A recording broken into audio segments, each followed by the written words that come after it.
Caleb Morrison, Lena Virelli, and Detective Aaron Hughes, three lives intertwined in a shocking story of greed, betrayal, and survival.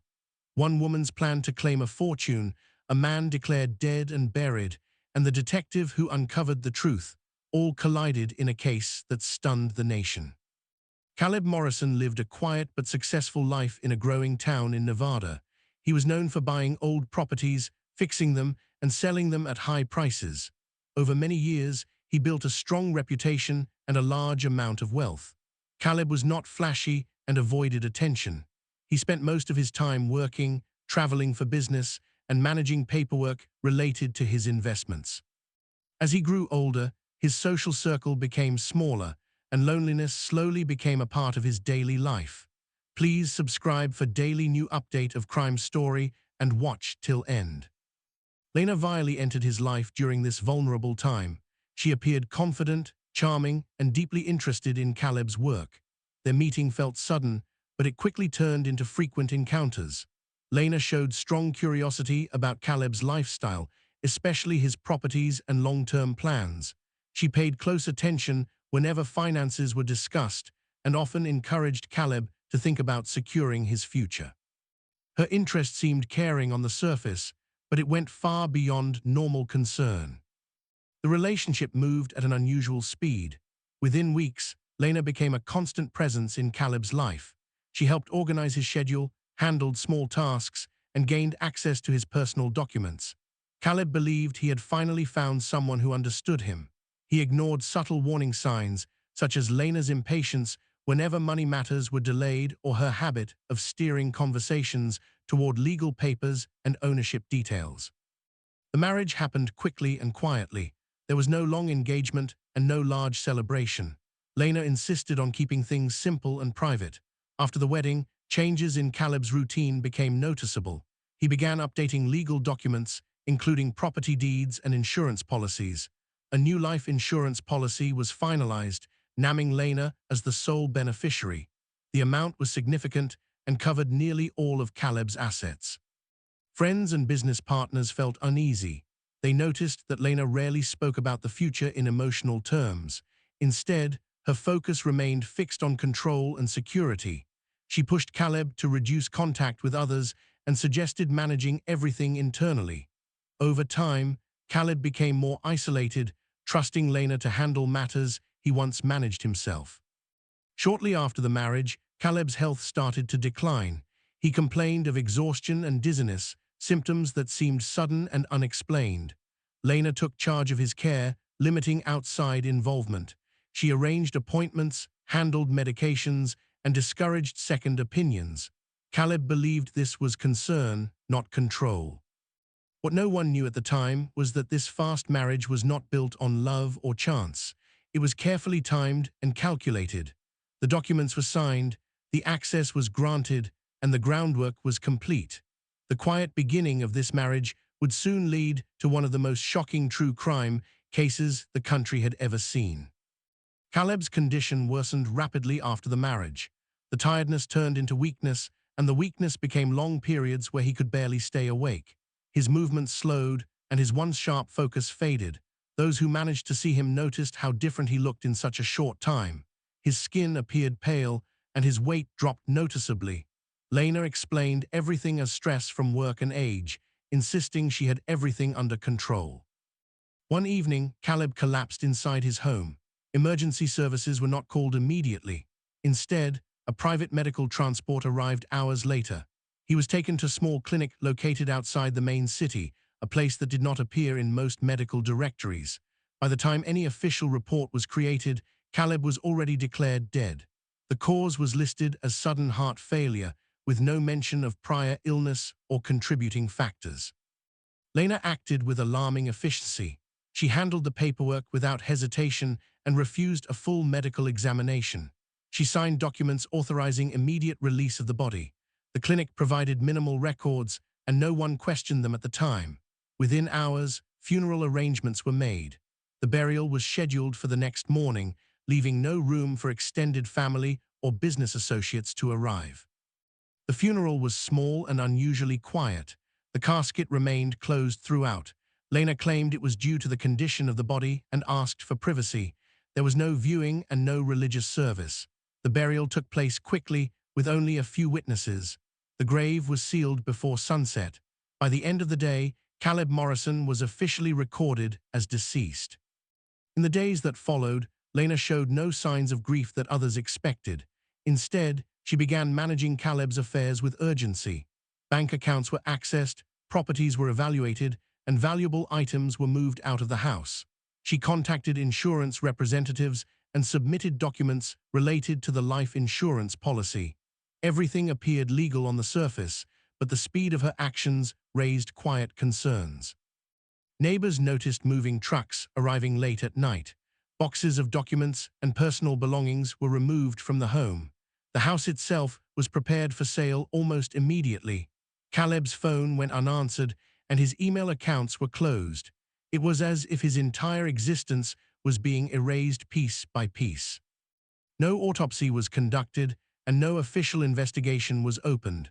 The death certificate passed through the system without resistance. The clinic that issued it stopped responding to inquiries just days later. Its website disappeared, and its phone lines were disconnected. The building was vacated, leaving behind unanswered questions no one yet thought to ask. 7 days passed in silence. The world accepted Caleb Morrison as a man who had died suddenly and been buried quickly. His name was filed away, his assets transferred, and his story seemingly ended. What no one realized was that beneath the sealed grave and the official records, the truth had not been buried. It was only waiting for the right moment to surface.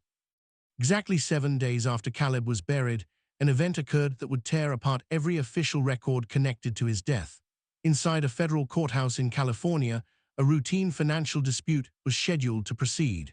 The case involved one of Caleb's unfinished property transactions, a matter that had not yet been closed before his reported death. Court staff expected only paperwork and legal representatives, nothing out of the ordinary. Security cameras captured a man entering the building early that morning. He moved slowly and leaned heavily on the railing as he climbed the steps. His appearance was weak, but his identity was unmistakable. It was Caleb Morrison. His face was thinner and his posture had changed, but his features matched photographs stored in multiple government databases. He approached the clerk's office and submitted identification without resistance or confusion. The system flagged his name immediately. According to state and federal records, Caleb Morrison was dead. His death certificate had been filed and approved, and his burial was documented. The staff believed it was an error at first, assuming identity fraud or a mistake in the system. However, biometric checks and archived records confirmed the impossible. The man standing inside the courthouse was legally deceased. Authorities were notified, and Caleb was escorted to a secure area for medical evaluation. He was dehydrated, severely malnourished, and barely able to stand without assistance. Medical staff found abnormal chemical traces in his bloodstream, substances that should not have been present. Despite his condition, his vital signs confirmed he was very much alive. News of the incident reached law enforcement agencies in multiple states within hours. A man officially buried in Nevada had appeared alive in a California courtroom. Investigators reviewed surveillance footage from surrounding streets, hotels, and transportation hubs. Footage showed Caleb arriving alone, avoiding attention, and appearing disoriented but determined. The focus quickly shifted to how he survived and where he had been for 7 days.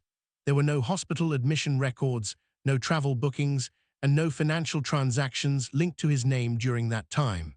His phone and bank accounts had already been closed. He was, in every sense, a man erased from existence, trying to re-enter a world that believed he was gone. Authorities placed Caleb under protective custody. Given the suspicious circumstances, they treated the case as potential attempted homicide. His sudden reappearance forced investigators to question every document tied to his death, from the clinic that declared him dead to the burial itself. The case grew rapidly, drawing attention from federal agencies. By the end of the day, court proceedings were suspended, and an emergency legal review was launched. The impossible had happened. A dead man had walked into a courtroom. What began as a simple financial case had now become the center of a criminal investigation that would expose deception on a scale no one had anticipated. Investigators moved quickly once Caleb's survival was confirmed. The first priority was the grave in Nevada. A court order was issued, and law enforcement coordinated with local authorities to exhume the burial site. The process was handled under strict supervision, with forensic teams documenting every step. News of the exhumation was kept from the public, but word quietly spread among officials who understood the seriousness of what they were about to uncover. When the casket was opened, there was no body inside. Instead, investigators found heavy bags filled with dirt, stones, and construction debris arranged to mimic human weight. The coffin had been sealed professionally, using materials consistent with licensed funeral services. There were no signs of disturbance from the outside. The burial had been carefully staged to appear legitimate. The discovery confirmed that the burial had been a deliberate deception. Records from the funeral home showed all paperwork had been completed correctly, with signatures and approvals in place. The funeral director stated that the body had arrived already sealed and that no inspection had been requested. This shifted attention to the transportation process and the clinic that had declared Caleb dead. Authorities searched for the clinic, but found the building empty. Equipment had been removed, files destroyed, and no staff could be located. Business records revealed the clinic had operated under temporary licensing and had changed ownership multiple times in a short period. The trail led to shell companies and false addresses, suggesting it had been created solely for a single purpose. Investigators then examined transport records. A private ambulance service had moved Caleb from his home to the clinic and later transferred a sealed container to the funeral home. The ambulance company was registered under a different name but linked to the same network of shell businesses. Surveillance footage showed the container being loaded, but its contents were never verified. Forensic specialists analyzed the coffin and burial materials. The weight distribution was precise, designed to avoid suspicion during handling. The method indicated planning and professional knowledge. This was not a rushed or panicked act. It was calculated, organized, and executed with care. As evidence mounted, the focus turned toward Lena. Financial records showed she had authorized every step, from the clinic admission to the burial arrangements. She had signed release forms and approved rapid burial. Her control over the process had been total. At the same time, large financial transfers began appearing in accounts connected to her name. Investigators also discovered that the burial plot had been purchased months before Caleb's reported death. The timing aligned closely with recent changes to his insurance policy and legal documents. This revelation transformed the case from a strange anomaly into a clear criminal conspiracy. By the end of the exhumation, one fact was undeniable. Caleb had not been buried by mistake or oversight. His burial had been staged with intention. Someone had worked carefully to place him underground in records only while preparing to profit from his disappearance. The case was no longer about how a dead man returned. It was about who had tried to erase him completely. With the burial proven to be fake, investigators turned their full attention to Caleb's medical condition. Doctors working with law enforcement conducted deep toxicology tests on his blood, hair, and tissue samples. The results revealed something disturbing. Caleb had been exposed to a rare chemical compound that interfered with the body's nervous system and heart rhythm. In controlled doses, it could slow vital signs to nearly undetectable levels without causing immediate death. To untrained eyes, it could convincingly mimic sudden heart failure. The chemical was not something commonly available. It was usually restricted to laboratory use and required special authorization to purchase. Investigators traced the substance through shipping records and supplier databases. The trail led to an online medical distributor operating within the United States. The purchase had been made months earlier, well before Caleb's collapse. Although the order was placed under a false name, digital forensics uncovered the truth. The email used for the purchase was linked to an IP address that matched internet activity from Caleb's home. Further analysis showed the same device had been used to access insurance portals, property records, and legal document templates. All activity pointed toward one person managing everything behind the scenes. Medical experts determined that Caleb had been poisoned slowly over time. The dosage had been carefully increased, allowing his body to weaken gradually. This explained his fatigue, dizziness, and sudden collapse. The timing suggested that whoever administered the chemical understood its effects very well. It was not an impulsive act.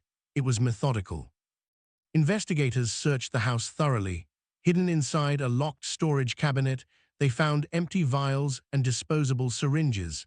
Traces of the same chemical were detected on kitchenware and medication bottles. The substance had been mixed into routine supplements, making it almost impossible for Caleb to notice anything unusual. Further evidence revealed that the chemical's effect could wear off if the dosage stopped. This explained how Caleb had regained consciousness after being declared dead. His survival was not part of the plan. Medical experts concluded that whoever designed the poisoning expected his condition to worsen permanently within days, not recover. The focus narrowed further as financial motives became undeniable.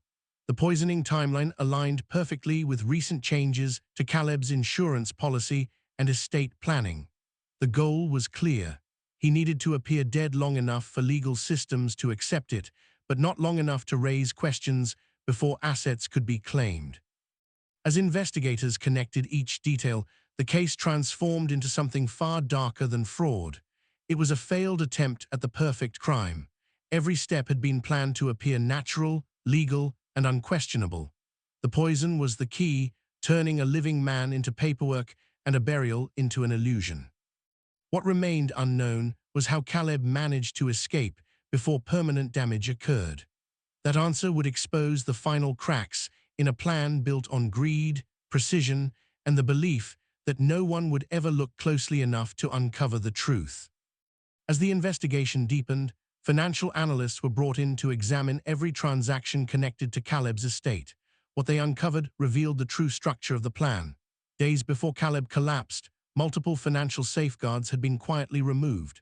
Spending limits were raised, secondary approvals were eliminated, and access permissions were shifted entirely into Lena's control. These changes had been masked as routine updates, but together they formed a clear pattern. The life insurance policy became the central focus. The policy had been significantly increased shortly after the marriage, far beyond Caleb's previous coverage. The beneficiary designation was exclusive, leaving no shared claims or delays. Investigators discovered that Lena had contacted the insurance provider less than 48 hours after the burial. She submitted the claim immediately, citing sudden death and providing all required documentation. What stood out was how prepared she was. Every form was completed correctly, every supporting document already scanned and organized. The death certificate, burial record, and medical report had been uploaded within hours. It was as if the claim had been prepared long before Caleb was pronounced dead. Insurance investigators later confirmed that this level of readiness was extremely rare. Property transfers followed a similar pattern.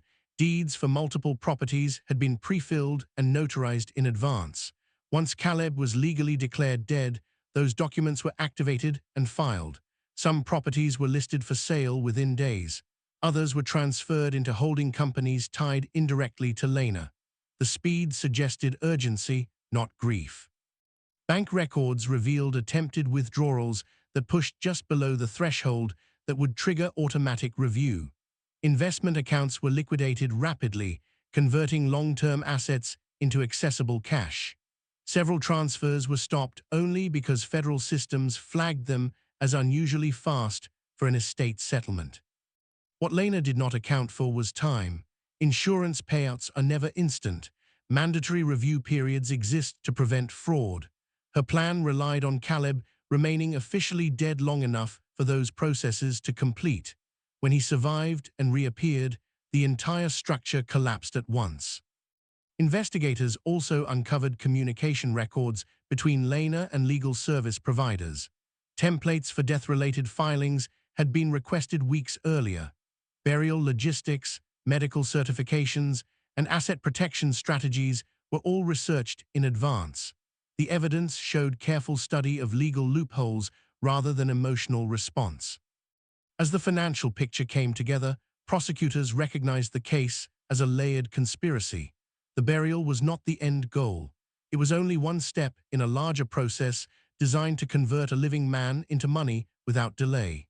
Every action was timed to stay just inside legal boundaries, assuming no one would challenge the initial death declaration.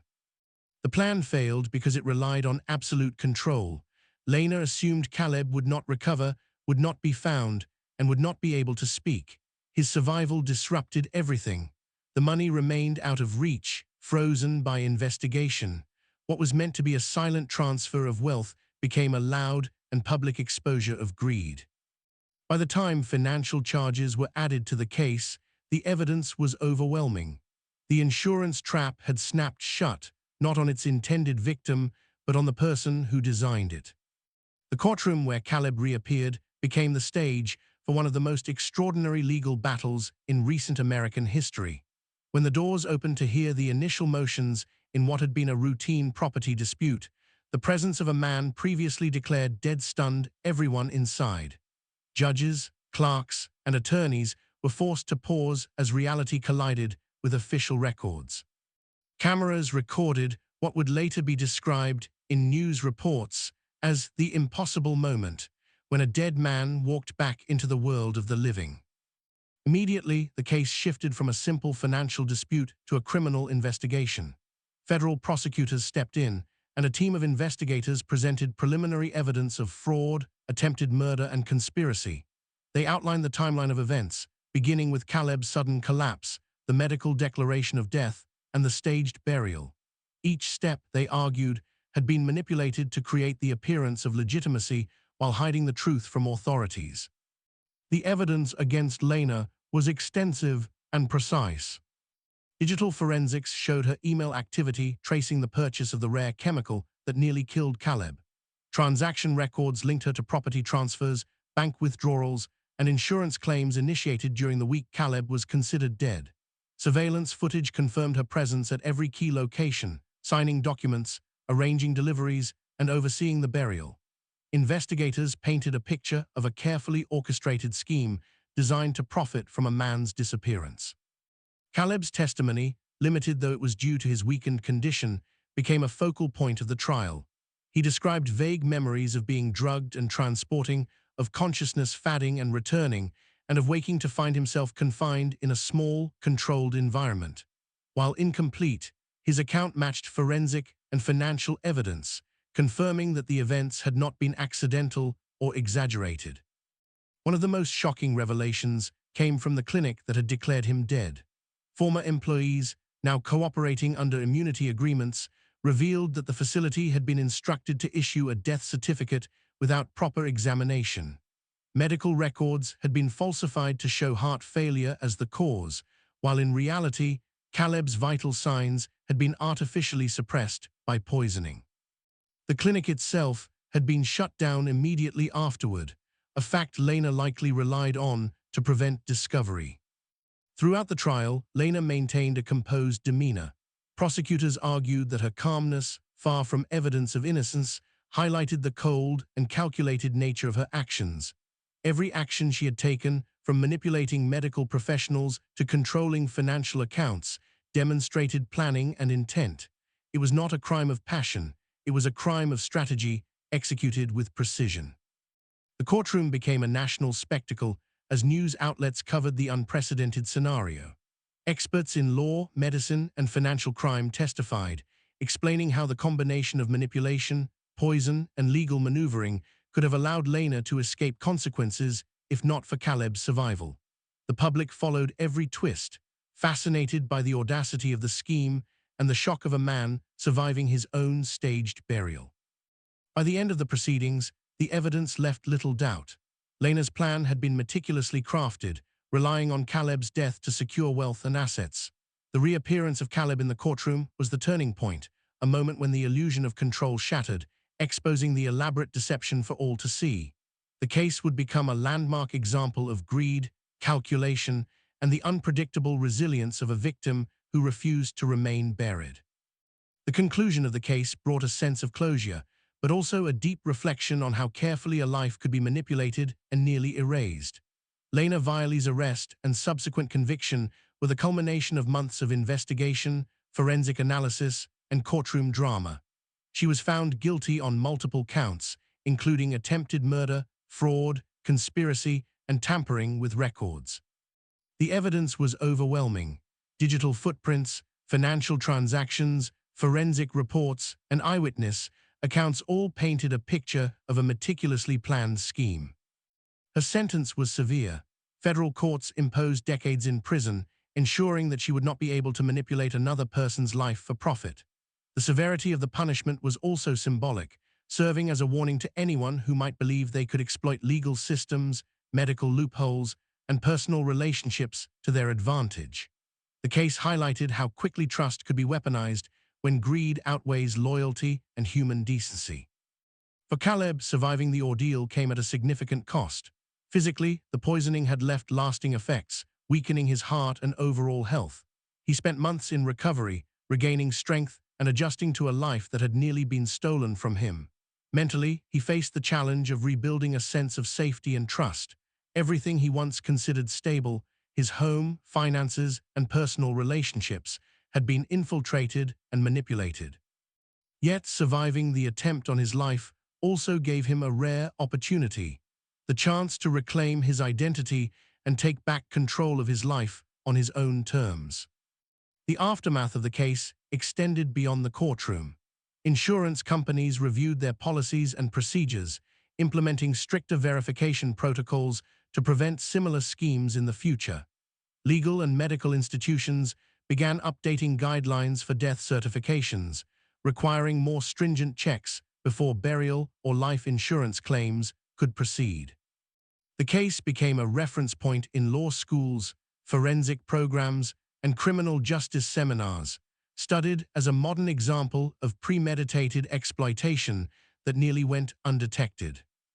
Public reaction was intense.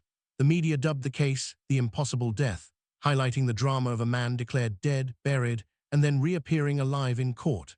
Discussions centered on greed, the abuse of trust in marriage, and the vulnerabilities of systems designed to protect people.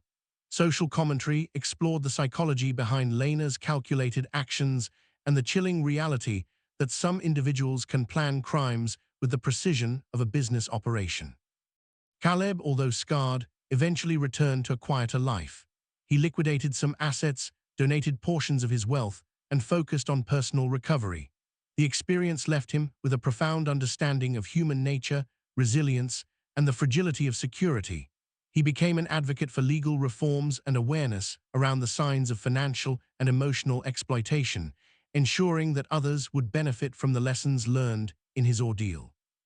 The story of Caleb Morrison and Lena Virelli remains a cautionary tale.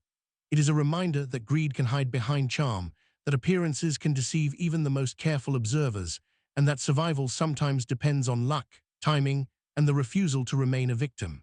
In the end, justice was served, but the scars left by betrayal and near-death experiences would linger forever, a stark testament to how carefully a life can be manipulated and how courage can restore it.